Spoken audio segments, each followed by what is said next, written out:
और देखिए एक और बड़ी खबर, बॉर्डर पर नॉर्थ कोरिया का बड़ा सैन्य मूवमेंट हुआ है। बॉर्डर पर नॉर्थ कोरिया ने तैनात किए KN-24 rocket launcher. 250 KN-24 rocket launcher तैनात किए गए। 1000 मिसाइलें एक बार में लॉन्च कर सकता है नॉर्थ कोरिया।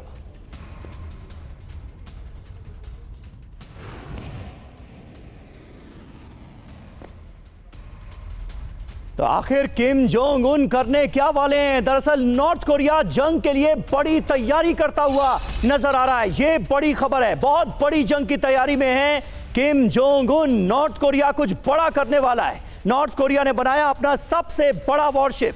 नेटो की धमकियों के बीच समंदर में जंग की तैयारी है। रूस की मदद से वॉरशिप बनाने का दावा किया गया है। क्रूज मिसाइल सिस्टम से लैस नॉर्थ कोरिया का नेवल डिस्ट्रॉयर।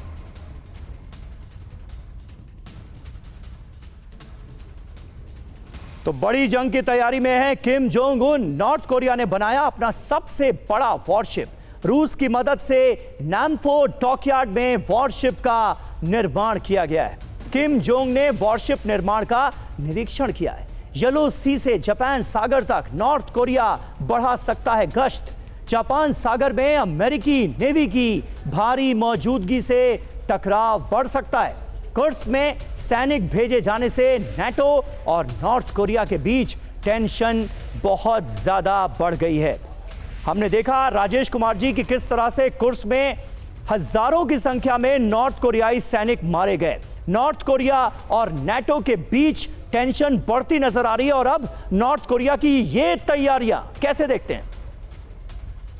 नॉर्थ कोरिया को जरूर मदद मिली है रशिया से। आफ्टर ऑल अगर उन्होंने रशिया को आर्मामेंट सप्लाई किए हैं, अपने ट्रूप्स भेजे हैं वहां पे, तो उसके बदले में उनको जरूर टेक्नोलॉजी मिली है और कुछ और मदद भी मिली है, स्पेशली स्पेस सेक्टर में वगैरह। तो मेरे हिसाब से जो भी नॉर्थ कोरिया कर रहा है, बहुत ही सीक्रेटिव रिजीम है, अंदर उनको पेनिट्रेट करना बड़ा मुश्किल है। तो इसलिए ये जो टोही विमान है वो ये उनकी हमेशा इंटेंशन को भांपने की कोशिश करते हैं कि किस तरह से उनका रवैया है, क्या डिप्लॉयमेंट्स हो रही हैं, क्या उनके रेडार्स चल रहे हैं वगैरह वगैरह।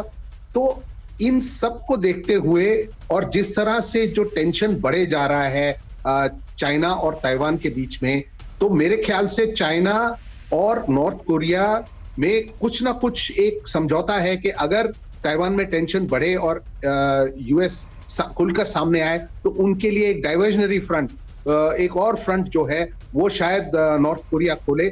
और इसी वजह से मेरे हिसाब से नॉर्थ कोरिया की जो तैयारियां हैं ये सब एक शो स्ट्रेंथ है कि हम भी तैयार हैं और हमारे पास ये सब चीजें हैं जी। और किस तरह से हम इनको इस्तेमाल करेंगे और कैसे इनको डिप्लॉय करेंगे, ये सब सिग्नलिंग जो चल रही है, ये पूरा जो ईस्ट एशिया, जो ताइवान क्राइसिस है, उस सब के साथ लिंक्ड है।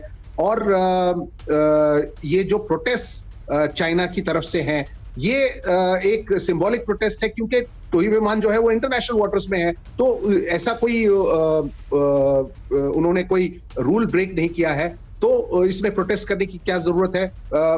कई बार रशिया के आसपास जब जाते थे तो रशिया अपने फाइटर्स स्क्रैम्बल करके उनके पास जाता था। मेरे ख्याल से चीन भी यही करना शुरू करेगा।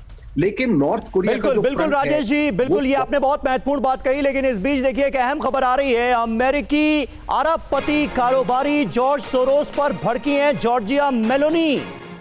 ये देखिए अहम खबर, जॉर्ज सोरोस दुनिया की स्थिरता के लिए बड़ा खतरा। दूसरे देशों की सियासत में हस्तक्षेप करते हैं जॉर्ज सोरोस। ये मेलोनी का बड़ा बयान। मेलोनी ने इलॉन मस्क के बयानों का बचाव किया है। इलॉन मस्क के बयान से लोकतंत्र को खतरा नहीं, ये कहा है जॉर्जिया मेलोनी ने। तो इटली के पीएम का ये रुख जॉर्ज सोरोस को लेकर प्रोफेसर राजन हमारे साथ मौजूद हैं। राजन साहब, हमारे देश में भी जॉर्ज सोरोस का जिक्र सियासी बयानबाजियों में जमकर होता है और अब जॉर्ज सोरोस पर बड़ा हमला बोलती हुई नजर आ रही हैं जॉर्जिया मेलोनी। देखिए, मैं वहाँ पे ये जो आप मेलोनी की बात, मेलोनी जो बोल रही है पहले वो सही बोल रही है, क्योंकि सोरोस ने फंड किया है अपने ओपन सोसाइटी जो उनके नेटवर्क्स हैं उसके माध्यम से कई जगहों पे वो रेजिम चेंज इत्यादि या डेमोक्रेसी प्रमोशन के नाम पे वो फंड करते हैं, इसमें कोई शक नहीं है। लेकिन एलन मस्क भी जो कर रहे हैं वह भी मैं बता दूं कि वो राइट विंग जो यूरोपियन फोर्सेस हैं उसको भड़काने की कोशिश कर रहे हैं। नाइजेल फराज को इंग्लैंड में कर रहे हैं और उसके बाद जो दूसरे देश हैं पोलैंड इत्यादि जर्मनी में भी एएफडी को सपोर्ट करने की कोशिश कर रहे हैं। तो एक अजीब सी परिस्थिति बनती जा रही है समीर, जहां पे कि एक रियल टेंशन पोलराइजेशन दिख रहा है पॉलिटिक्स में, दोनों सपोर्ट करने की कोशिश कर रहे हैं। सोरोस तो कर ही रहे थे पहले, लेकिन यह भी एलन मस्क भी जो राइट विंग पार्टीज हैं उसको कई जगहों पे सपोर्ट करने की कोशिश कर रहे हैं। बिल्कुल, बहुत बहुत शुक्रिया आप सभी खास मेहमानों का और इन्हीं जॉर्ज सोरोस को जो बाइडेन ने सर्वोच्च नागरिक सम्मान, अमेरिका का सर्वोच्च नागरिक सम्मान दिया है, इससे नवाजा है। बहुत बहुत शुक्रिया आप सभी का।